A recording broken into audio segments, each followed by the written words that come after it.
Negotiated under the auspices of UNCTAD, the UN set of principles for competition was unanimously adopted by the UN General Assembly on the 5th of December 1980. This presentation provides an overview of the creation of the set and developments that have taken place in the 30 years since its adoption. The presentation will start with a description of the historic influences that led to the creation of the set. Then it will highlight the objectives of the set before giving an account of the work done by UNCTAD to fulfill these objectives. The presentation will then comment on the way forward and end with a word from Ambassador Gonzalo Gutierrez, who was involved in the negotiation of the set.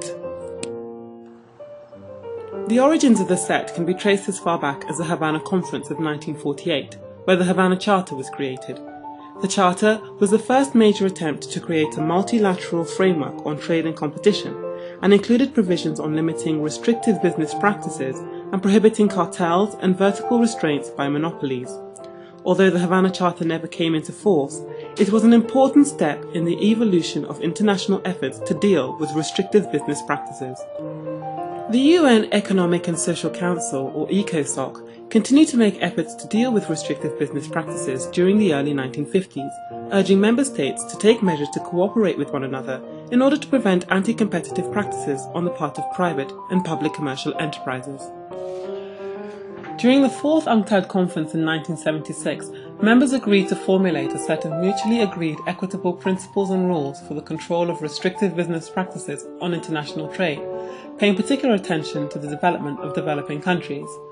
4 years later, and with the assistance of texts produced by the ad hoc intergovernmental group of experts under the mandate of UNCTAD, the UN set of multilaterally agreed equitable principles and rules for the control of restrictive business practices was approved and adopted by the UN General Assembly, marking the beginning of UNCTAD's work on promoting competition law and policy at national, regional and multilateral levels, and also forming part of the development dimension phase of competition law and policy.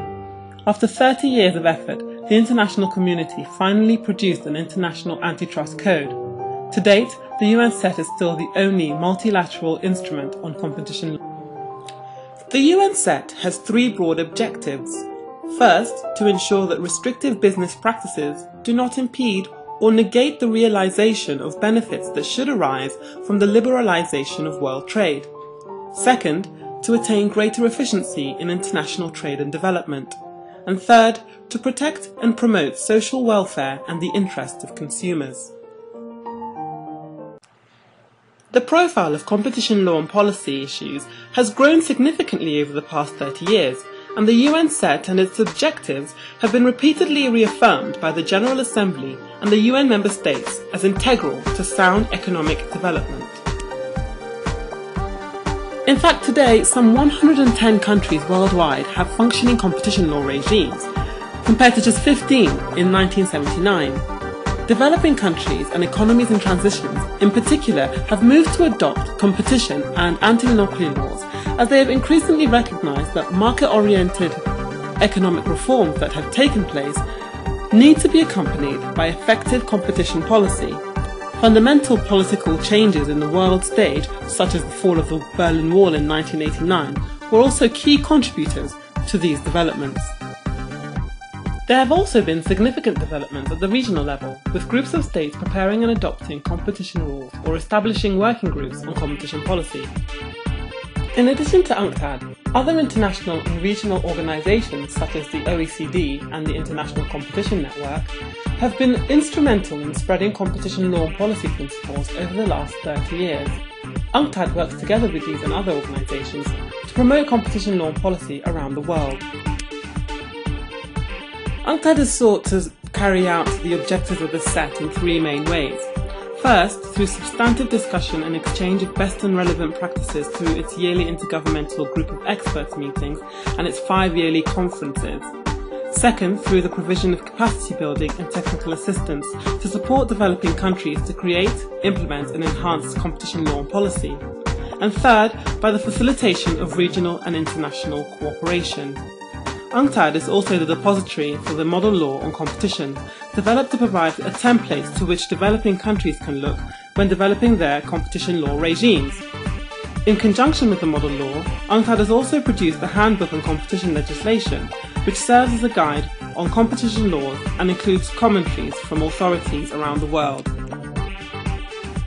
The roundtable discussions at UNCTAD's Intergovernmental Group of Expert meetings and conferences have become a greatly valued element of UNCTAD's work, providing an opportunity to discuss ways of improving worldwide cooperation on competition policy implementation and enhancing convergence through dialogue. The insights espoused during such sessions also feed into UNCTAD's work on capacity building and technical assistance. UNCTAD provides capacity building and technical assistance activities at national, regional and sub-regional levels. Such assistance broadly includes assisting with the preparation of competition and consumer policy and regulations, reviewing draft competition laws with government representatives, and providing intensive training courses on competition law and evidence gathering in competition cases. Significant progress has been made in this area. On the national level, for example, with UNCTAD's assistance, 22 countries in the developing world have adopted new competition laws in the last 5 years alone. At the regional level, UNCTAD has made efforts to streamline its capacity building and technical assistance activities to increase impact by creating and expanding 2 special regional technical assistance programs, namely COMPAL and AFRICOM. The second phase of COMPAL, the Programme on Competition and Consumer Protection for Latin America, was launched in 2009 by UNCTAD in collaboration with the Swiss government and was extended to cater to 10 beneficiary countries in Latin America. The African Competition Programme, or AFRICOM, was launched at UNCTAD 12 in May 2009, initially for 5 countries, namely Ghana, Lesotho, Malawi, Swaziland and Zambia. Now, with the help of the African Development Bank, the programme was extended to a further 16 countries, as well as regional groupings, including West Africa Economic Monetary Union, the Economic Monetary Community of Central Africa, and the Southern African Customs Union. Since 2005, UNCTAD has carried out voluntary peer reviews of member states' competition laws. This development reflects the evolution of the work done by UNCTAD. The peer review process provides a unique opportunity for countries to compare their performances against international best practices. Recently, the peer reviews have been carried out for Indonesia, Costa Rica, and Benin and Senegal, just to name a few. This conference provides the opportunity to carry out peer reviews. Soon after the adoption of the SET came the UN Guidelines on Consumer Protection. This was an important landmark in bringing basic principles of protection of fundamental consumer rights, including health and safety, as well as other consumers' economic rights, within the UN framework, and is through the creation of the SET and its various activities, UNCTAD has contributed to a more efficient and equitable world economy by emphasizing the need for globalization based on competition rules at national, regional, and international levels. The 6th Review Conference marks the 30th anniversary of the SET and signifies a turning point in the direction of UNCTAD's work and the application of the SET. The worldwide proliferation of competition theory is a very welcome development, and looking forward, it is anticipated that there will be greater depth of understanding of competition law and its role in relation to development, particularly amongst developing and least developed countries. UNCTAD seeks to continue to play its part in encouraging such development and cooperation. However, many challenges remain. A major strength of the SET is its voluntary nature, which takes into account the varying conditions of all member states and is therefore rooted in realism. The way forward is to maintain this realism, and in order to do this, UNCTAD aims to continue to take a gradual approach, focusing on consensus building. In addition, UNCTAD aims to avoid reinventing the wheel by drawing on the work accomplished in all forums. Hello, Secretary General, dear colleagues. It's really a pleasure to be with you in this occasion of the 30th anniversary of the set of rules on restricted business practice. As you may know, this was one of my first diplomatic experience here in New York, which was my first posting as a foreign diplomat. And indeed, we end this negotiation after a change of failures that we had at the international arena.